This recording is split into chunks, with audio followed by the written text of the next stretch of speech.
أعوذ بالله من الشيطان الرجيم. بسم الله الرحمن الرحيم. حميم والكتاب المبين إنا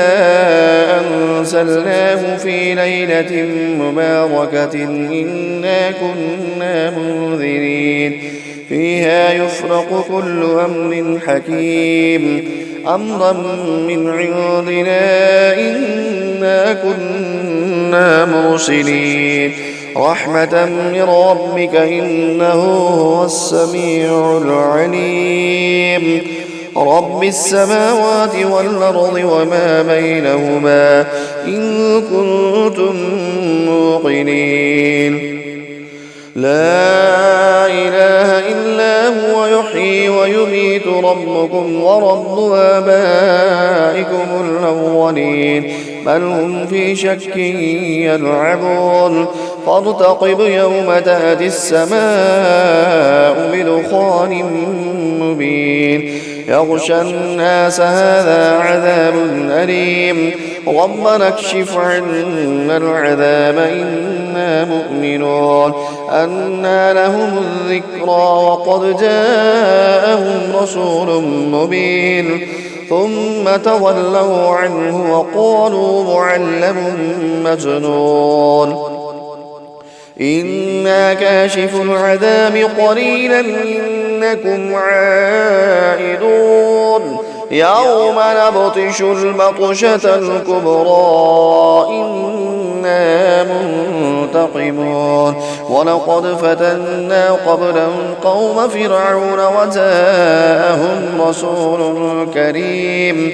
أن أدوا إلي عباد الله إني لكم رسول أمين وأن لا تعلوا على الله إني آتيكم بسلطان مبين وإني عذت بربي وربكم أن ترجمون وإن لم تؤمنوا لي فاعتزلون فدعا ربه أن هؤلاء قوم مجرمون فأسر بعبادي ليلا إنكم متبعون واترك البحر رهوا إنهم جند مغرقون كم تركوا من جنات وعيون وزروع ومقام كريم ونعمة كانوا فيها فاكهين كذلك وأورثناها قوما آخرين فما بكت عليهم السماء والأرض وما كانوا منظرين ولقد نجينا بني إسرائيل من العذاب المهين من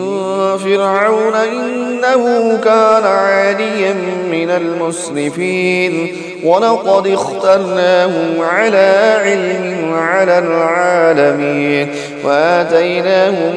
من الآيات ما فيه بلاء مبين إن هؤلاء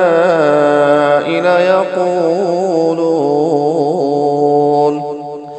إن هي إلا موتتنا الأولى وما نحن بمنشرين فأتوا بآبائنا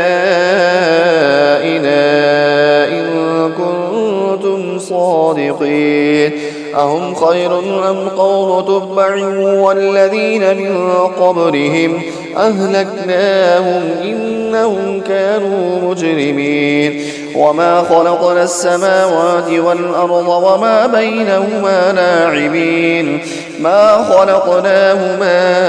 إلا بالحق ولكن أكثرهم لا يعلمون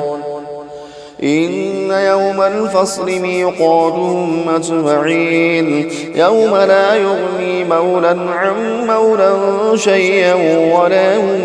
ينصرون إلا من رحم الله إنه هو العزيز الرحيم.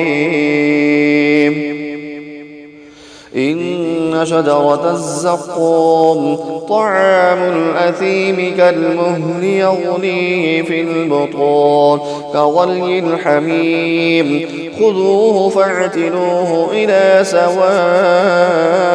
الجحيم ثم صبوا فوق رأسه من عذاب الحميم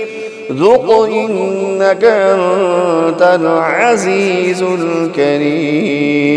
إن هذا ما كنتم به تمترون إن المتقين في مقام أمين في جنات وعيون يلبسون من سندس واستبرق متقابلين كذلك وزوجناهم بحور عين